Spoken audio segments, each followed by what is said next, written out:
It appears that things are finally cooling down at the LAC.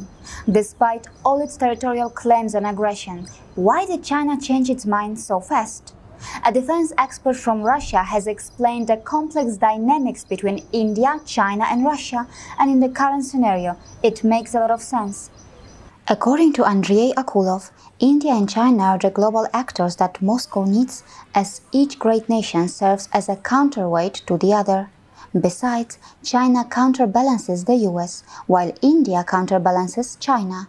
Supporting one of them would tilt the balance, depriving Russia of a strategic partner. The need to choose sides is a lose-lose situation for Moscow. So this indicates that it serves Russia's interest when the elephant counterbalances the dragon. On the other hand, it is not just Russia. There are many other countries which for various reasons will not want to choose between the two Asian giants. But of course, China has the support of at least two nations, North Korea and Pakistan. Besides, there are various reports that talk about how China is facing pressure on multiple points simultaneously.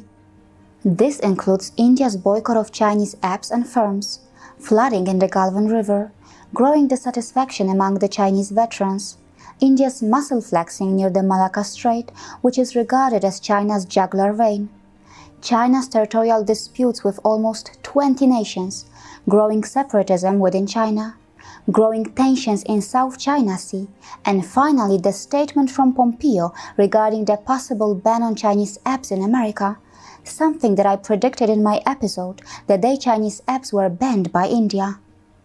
Besides, some American think tanks had even explained how the Indian military has an edge over the Chinese military in the Himalayan region.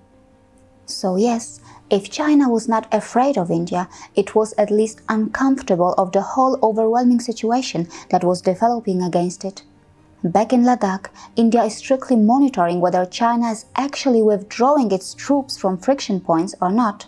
This is going to be a gradual process, and India is keeping an eye on China's moves. After the Galvan incident, at least in the foreseeable future, it is possible that India will never trust China again. It can even be said that the Galvan incident may turn out to be a massive blunder from China. The dragon was about to get a good grip on India through its soft power, but in a mad rush, it decided to use its hard power at the same time. China attempted to hurt India, a nation that is China's spiritual guru, a nation whose spiritual soft power can still be felt in China. For the first time in history, through its apps and other tech products, China had the massive opportunity to win over India through its own soft power, but due to the Galvan blunder, it now appears that China has lost that opportunity. Should this be considered a fair punishment for China for hurting its own spiritual guru? See you again.